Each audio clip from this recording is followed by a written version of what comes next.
Welcome back, everybody. Mark here, your host. Wasn't it fantastic to have General Arnold visit with us for a couple days and tell his side of the story? I thought it was just amazing, and it's a good life lesson because in life there's two sides to every story, and you need to hear both before you make any rash decisions about somebody. Today we're going to talk about the Battle of Trenton and why the Battle of Trenton was an important battle. Basically, where we left off, General Washington was hightailing it out of New Jersey. He crosses New Jersey, and he crosses into Pennsylvania, Newtown, Pennsylvania, which is just, it's about 10, 12 miles north of Trenton, New Jersey. So Washington's in Pennsylvania, and Trenton, there's an outpost of Hessian soldiers, and there's outposts all throughout New Jersey for the British troops. Washington's faced with two major problems. One is that his men are exhausted and they haven't had anything to eat. They're cold. There's an early snow and freeze. It's now mid-December, and over half of his army, which is about 2,400 men, their enlistments end on December 31st, and their morale is just horrible. So he's got to come up with something that's going to try and entice these guys to re-enlist. Otherwise, he's going to have an army of 1,000 guys. What do you do with that against the British? So he comes up with this plan to attack Trenton, New Jersey. And Trenton, New Jersey is protected. There's an outpost there of Hessian soldiers, and they're commanded by Colonel Johann Raw. And so Washington decides that he's going to attack, and he starts on December the 25th, Christmas Day. He starts getting his 2,400 men, and they're going to cross the Delaware, and they're going to have a two-prong attack. They're going to cross at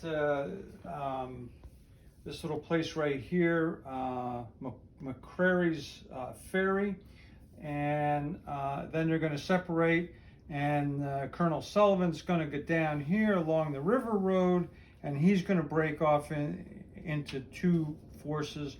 Washington's going to go the inland route, and he's going to have the main force with him. He has General Knox, he has General Greene with him, Colonel Mercer, and Sterling and Stephen.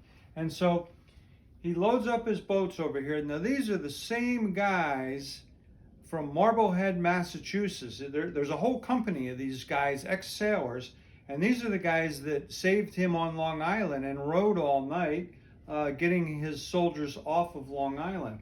So the river is clogged with ice. It's an early freeze. It's freezing out. It's like really, really cold.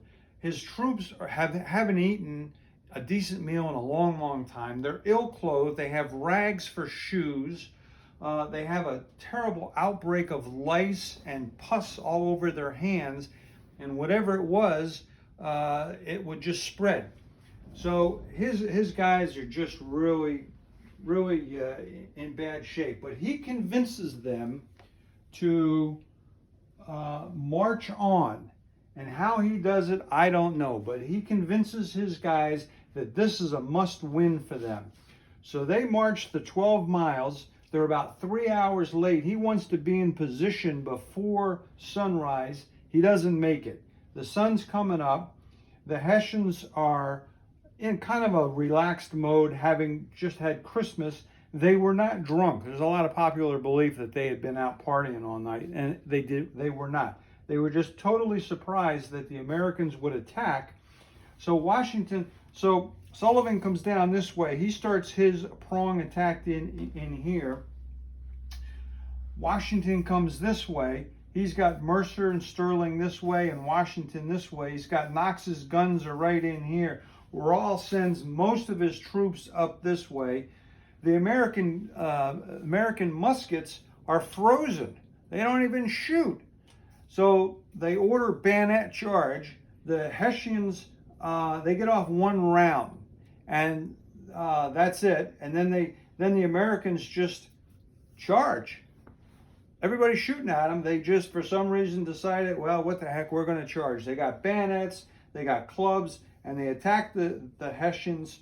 And the Hessians start falling back because they've never seen such a thing. These men are just crazy men. In some of the diaries and stuff, it was just these soldiers were incredible. And remember, these guys are fighting, no shoes, no coats, frozen, starved. I don't know what they were doing, but they were crazy. Anyway, make a long story short, Colonel Raw is shot and killed. Before he dies, he hands his sword of surrender to George Washington, and then he passes away.